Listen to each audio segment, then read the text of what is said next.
حضور نے فرمایا اس مہینے میں مومن کا رزق بڑھایا جاتا ہے، اور جو اس مہینے میں روزے دار کو افطار کروائے، کسی روزے دار کا روزہ کھلوائے، نبی پاک صلی اللہ علیہ وسلم نے فرمایا اس کے گناہوں کے لیے مغفرت ہے اور اس کی گردن آگ سے آزاد کر دی جائے گی، یعنی کہ اس کے گناہ معاف کر دیے جاتے ہیں اور دوزخ سے اس کی گردن کو آزادی حاصل ہو جائے گی جو بندہ کسی کا روزہ افطار کروائے، جو بندہ کسی کا۔ اور آپ کو یاد ہوگا کہ میں ہر سال دوستوں سے عرض کرتا ہوں کہ لازماً کسی نہ کسی کا روزہ ضرور افطار کروائیں، اگر اللہ نے دیا ہے تو روزانہ افطار کروائیں، نہیں تو چلے 15 دن میں ایک دفعہ کروا دیں، ہفتے میں کروا دیں، ہر دوسرے تیسرے دن کروا دیں، جس کو جتنی اللہ نے استطاعت دی ہے روزہ افطار کروائیں۔ اور اس میں یہ نہیں ہے کہ صرف غریبوں کا ہی، مسکینوں کا ہی، یتیموں کا، ان کا بھی روزہ افطار کروانا چاہیے، بڑا افضل اور اعلیٰ ہے، مگر سب سے پہلے آپ اپنے رشتہ داروں کا روزہ افطار کروائیں، اپنے بھائیوں کا روزہ افطار کروائیں، اپنے دوستوں کا روزہ افطار کروائیں، ہمسایوں، جہاں تک جس کی، یعنی اپنے ماں باپ کا روزہ افطار کروائیے، اپنے بیوی بچوں کا روزہ افطار کروائیں، یعنی آپ یہ اللہ تعالیٰ، نبی پاک صلی اللہ علیہ وسلم نے فرمایا، حضور نے فرمایا کہ اس مہینے کے اندر جون سے ہے کہ اگر کوئی بندہ کسی روزے دار کا روزہ افطار کروائے تو اس بندے کی بخشش ہو جاتی ہے، بخشش ہو جاتی ہے۔ اب حضور کی زبان مبارک سے یہ الفاظ مبارک نکلی کہ اس کی بخشش ہو جاتی ہے، تو یقیناً ہمارا ایمان ہے اس کی بخشش ہو گئی، اس کی معافی ہو گئی۔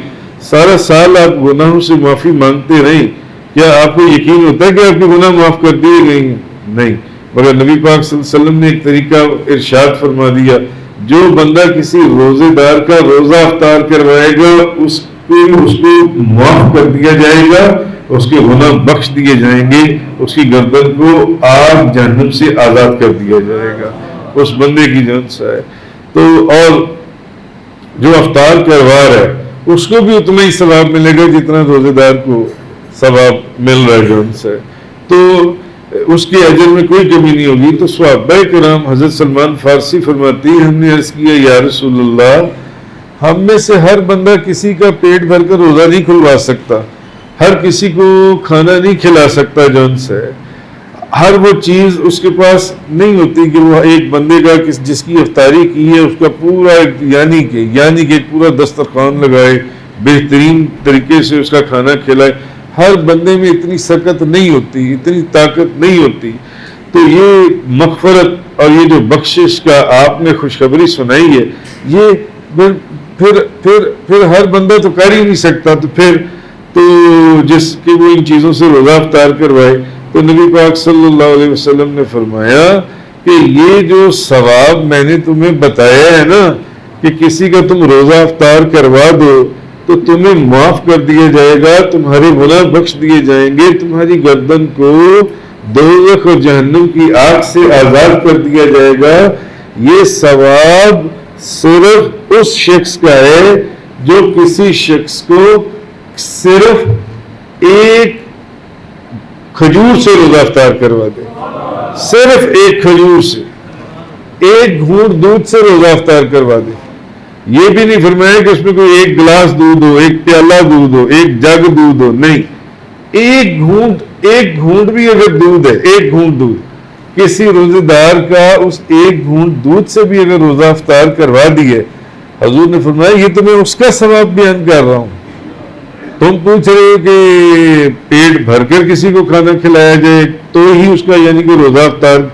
نہیں، یہ ثواب صرف اس کا جو کسی کو ایک کھجور سے روزہ۔ آپ مجھے ایک بات بتائیں، یہاں کوئی ایک بندہ بھی ایسا بیٹھا ہے کہ جو کسی کا روزہ ایک کھجور سے بھی افطار نہ کروا سکتا ہو؟ بتائیں، ہے کوئی بندہ؟ جو فقیر ہے، جو مانگنے والا ہے، وہ بھی میرا خیال ہے اچھی طریقے سے روزہ افطار کروا سکتا ہے۔ حضور نے فرمایا یہ ثواب تو اس کا ہے جو صرف ایک کھجور سے کسی کا روزہ افطار کروا دے، یا ایک گھونٹ دودھ سے روزہ افطار کروا دے، یا ایک گھونٹ پانی سے، یا ایک گھونٹ پانی سے روزہ افطار۔ پانی بھی یہ نہیں کہ پورا جگ، ایک گھونٹ پانی سے کسی کا روزہ افطار کرا دو۔ میرا تو خیال ہے یہ اتنی بڑی خوشخبری نبی پاک صلی اللہ علیہ وسلم کی اپنی امت کو کہ آپ دیکھیں کہ ایک کھجور، ایک گھونٹ پانی، ایک گھونٹ دودھ سے روزہ افطار کروا دیا اور بندہ بخشا گیا، اس کی معافی ہو گئی، بندہ جنتی ہو گیا، اس کی بخشش ہو گئی جن سے۔ تو نبی پاک صلی اللہ علیہ وسلم آپ نے فرمایا جس نے کسی کو پیٹ بھر کر کھانا کھلایا، اب ظاہر بعض لوگ ہمارے اندر ایسے بھی ہیں جو پیٹ بھر کر روزہ افطار کرواتے ہیں، کسی کا روزہ افطار کروایا، اس کو شربت بھی پلایا، اس کو پکوڑے بھی کھلا دیے، اس کے لیے سالن بھی بنائے، چاول بھی بنے ہیں اور بے شمار چیزیں بنی ہیں۔ حضور نے فرمایا جس نے کسی روزے دار کو پیٹ بھر کر کھانا کھلایا، جس نے، کیونکہ صحابہ کرام کا سوال تھا نا کہ ہر کوئی تو پیٹ بھر کر کھانا نہیں نا پورا کھلا سکتا، حضور نے فرمایا یہ تو میں تمہیں ثواب اس کا کہہ رہا ہوں۔ اس لیے میں اکثر آپ لوگوں سے عرض کرتا ہوں کہ کسی کی منت سماجت کر کے بھی اس کا روزہ، اگر کوئی بندہ میسر نہیں ہے نا، کسی کی منت کر کے، کسی بہانے سے کسی کا روزہ افطار کروا دیں، کیوں؟ دنیا کا نظام بدل سکتا ہے۔ سرکار دو عالم صلی اللہ علیہ وسلم آپ کی زبان مبارک کا فرمان اٹل ہے اپنی جگہ کے اوپر۔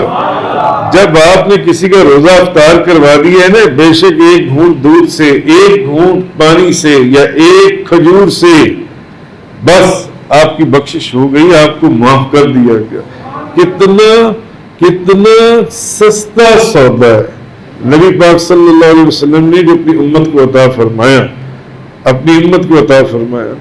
جنت کی کسی چیز کا ہم تو تصور بھی نہیں کر سکتے، ساری دنیا کی بھی دولت دے دیں تو اس کی ایک اتنی سی نعمت ذرے کے